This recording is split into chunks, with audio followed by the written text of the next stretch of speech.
நம்முடைய முன்னோர்கள் நம்முடைய பெயரிலே எழுதி வைத்திருக்கிற சொத்து 9,40,000 ஏக்கர் இந்த இந்தியாவில் இருக்கிறது.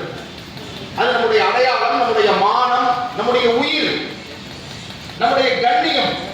வக்ஃபு சொத்து என்பது என்ன? வெறும் சொத்து அல்ல, அது நம்முடைய மானம், நம்முடைய கண்ணியம். பள்ளிவாசல் இல்லாமல் வாழ முடியுமா? மதரசாவுக்கு குழந்தைகளை சேர்த்தாமல் குர்ஆனை படிக்க முடியுமா? படிக்க முடியாது. நாம் இறந்து விட்டால் அடக்கம் செய்வதற்கு கபரஸ்தான் தேவை. நாம் உயிரோடு வாழும்போது தொழுவதற்கு பள்ளிவாசல் தேவை. இதுக்கெல்லாம் ஆபத்து இன்றைக்கு பிஜேபியுடைய வடிவிலே வந்திருக்கிறது. வக்ஃபு திருத்த சட்டம் என்று சொல்லி ஒரு சட்டத்தை அவர்கள் பாராளுமன்றத்திலே கொண்டு வருகிறார்கள். அந்த சட்டம் அமலுக்கு வந்துவிட்டது. இன்னைக்கு நாங்கள் எல்லாம் தமிழ்நாடு முழுவதும் போகிறோம். பள்ளிவாசல்கள் தோறும் பிஜேபி பிரச்சனை செய்கிறது. ஏறத்தாழ ஒரு 20 நாட்களுக்கு முன்னால் கோயம்புத்தூர் மேட்டுப்பாளையம் காரமடையிலே ஒரு மையத்து அடக்கம் செய்ய முடியாமல் 2 நாள் அந்த மையத்து வெளியே வைக்கப்பட்டிருக்கிறது. அந்த பள்ளிவாசலுடைய தலைவரை கபர்ஸ்தானில் அடக்கம் செய்ய முடியவில்லை. என்ன காரணம்? பிஜேபி அந்த கபர்ஸ்தானை புறம்போக்கு நிலம் என்று சொல்லுகிறது.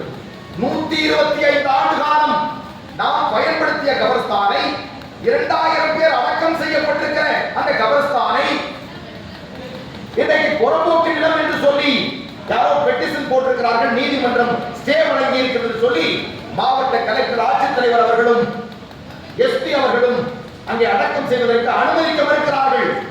இறந்து போன பிணத்தை கூட அடக்கம் செய்ய முடியாத நிலைமை இன்றைக்கு முஸ்லிம்களுக்கு தமிழ்நாட்டிலே வந்திருக்கிறது என்றால் அதற்கு இந்த பிஜேபி காரணமாக இருக்கிறது என்றால் அந்த பிஜேபியை தூக்கி கொண்டு எடப்பாடி பழனிசாமி இரட்டை இலைக்கு ஓட்டு கேட்டு வருகிற இந்த மானங்கெட்ட நிலைமையை ஒழித்து காட்ட வேண்டிய கடமை உங்களுக்கும் எனக்கும் இருக்கிறது என்று நான் சொல்ல வருகிறேன். நாம் எப்படி வாழ்வது இந்த மண்ணில்? பள்ளிவாசலை கொண்டு போய் சிலைகளை வைத்துக் கொண்டு அந்த பள்ளிவாசலை உடைத்தெறிந்தார்கள். பாபர் மசூதி 500 ஆண்டு காலம் உத்தரப்பிரதேச மாநிலம் பைசாபாத் மாவட்டம் அயோத்திய நகரத்திலே இந்தியாவின் இணைவு சின்னமாக வீற்றிருந்த இவர்களெல்லாம் பிறப்பதற்கு முன்னால் உள்ள பள்ளிவாசல்.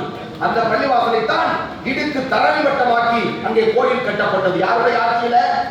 இந்த நரேந்திர மோடியுடைய ஆட்சியில. பள்ளிவாசலை இடித்த நரேந்திர மோடியோடு பாரதிய ஜனதா கட்சியோடு எடப்பாடி பழனிசாமிக்கு என்ன வேலை?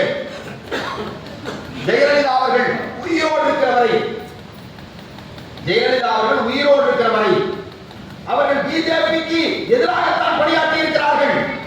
உங்களுக்கு தெரியுமா? ஜெயலலிதா வாழ்நாளில் ஒரு முறை மன்னிப்பு கேட்டார். யாரிடத்திலே மன்னிப்பு கேட்டார் தெரியுமா? தமிழ்நாட்டிலே உள்ள முஸ்லிம்களிடத்திலே ஜெயலலிதா அவர்கள் மன்னிப்பு கேட்டார்கள். யாருடைய மேடையில? இந்த தமிழ்நாடு முஸ்லிம் முன்னேற்ற கழகத்தின் மேடையில 1999 ஜூலை 4ஆம் தேதி சென்னை மெரினா கடற்கரையிலே இரவு நடந்து கொண்டிருக்கிற மாநாட்டு கூட்டத்தில் ஜெயலலிதா